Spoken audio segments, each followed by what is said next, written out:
நான் இருக்கிறேன் என்பதை உணர்த்துகின்ற வகையிலேயே தற்போது நம்முடைய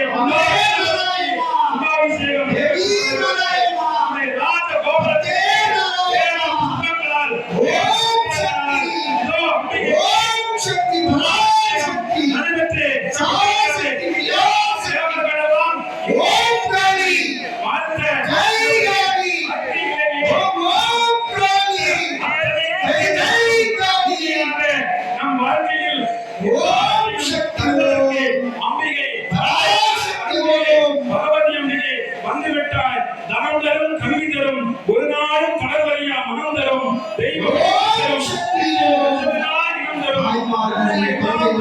நண்பர் என்பவருக்கு பூங்களால் அபிராமி பட்டருக்கு அற்புதமான காட்சி நம் இடத்திலேயே மண்ணை காட்டிலேயே இதோ மாசி பெருந்திருவிழாவினுடைய நாயகி வலியபடுத்தி நாயகி ஒடுக்குமுறையினுடைய உச்சகி இதோ நமதானே தோன்றி இதோ நமக்கெல்லாம் அருள் புரிந்து அவரை காண்பதற்கு அற்புதமான சமயம் ஓம் சக்தி பராசக்தி ஓம் சக்தி பராசக்தி அவள் திரிசூலத்தை அற்புதமாக நம்மிடத்திலேயே கொண்டு நமக்கு காட்சி தந்திருக்கிறாள். அவளை வணங்கக்கூடிய அடியார்கள் மக்களுக்கு என்ன கலைகள் வேண்டுமோ 63 ஆய கலைகளையும் தன்னிடத்திலேயே கொண்ட அற்புதமான வித்தகி வேதத்தினுடைய நாயகி வேதஸ்வரூபி நாதத்தினுடைய படைமணி நம்முடைய அம்பிகை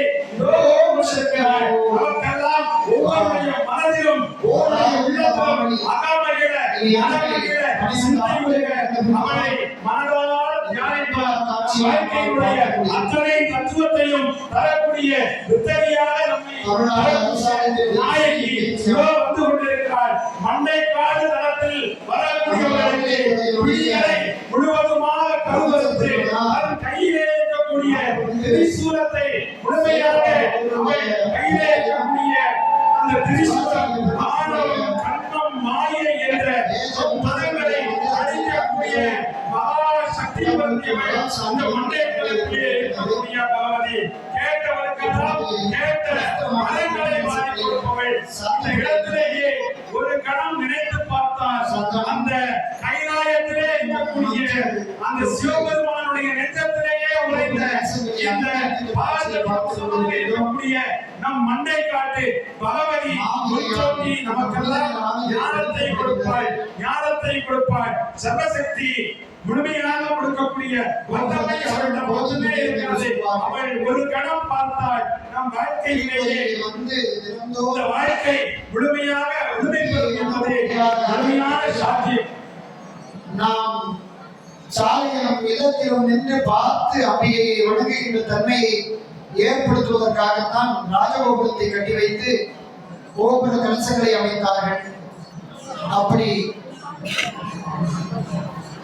கோபுர கலசங்கள் அமைக்கப்பட்டு பஞ்சலோகத்தால் செய்யப்பட்ட இந்த கோபுர கலசங்களிலே நவதானியங்களும் வருகை என்கின்ற தானியமும் நிரப்பப்பட்டு இங்கே கம்பீரமாக அம்பிகை ராஜகோபுரத்திலே எழுந்தருளி இருக்கின்றார். ஒரு திருக்கோயில் என்பது மனிதனுடைய உடல் அம்சமாக கொண்டது. உள்ளம் பெருங்கோயில் ஊனுடம்பு ஆலயம் என்று சொல்லி இருக்கின்றார்கள். அப்படி நம்முடைய ஊன் உடம்பாகத்தான் திருக்கோயிலை அமைத்து வைத்தார்கள் முன்னோர்கள். அப்படி பெருமைமிக்க திருக்கோயிலே ராஜகோபுரம் என்பது திருக்கோயிலே ஒரு மனிதன் நெடுந்தான் கிடையாக நிமிர்ந்து படித்துக் கொண்டிருக்கின்ற ஒரு மனிதனுடைய கால் பாதம் ராஜகோபுரம். கருவறையிலே மூலவராக அம்பிகை எழுந்தருளி இருக்கின்ற பகவதி அம்மன் எழுந்தருளி இருக்கின்ற புற்றுவடிவிலே சுயம்புவாக அம்பிகை எழுந்தருளி இருக்கின்ற சிறிச்சக்கர நாயகியாக எழுந்தருளி தேடி ஆடி ஓடி வருகின்ற பக்தர்களுக்கு அருளை வாரி வழங்கி கொண்டிருக்கின்றாரே அந்த புற்றுவடிவிலான சந்த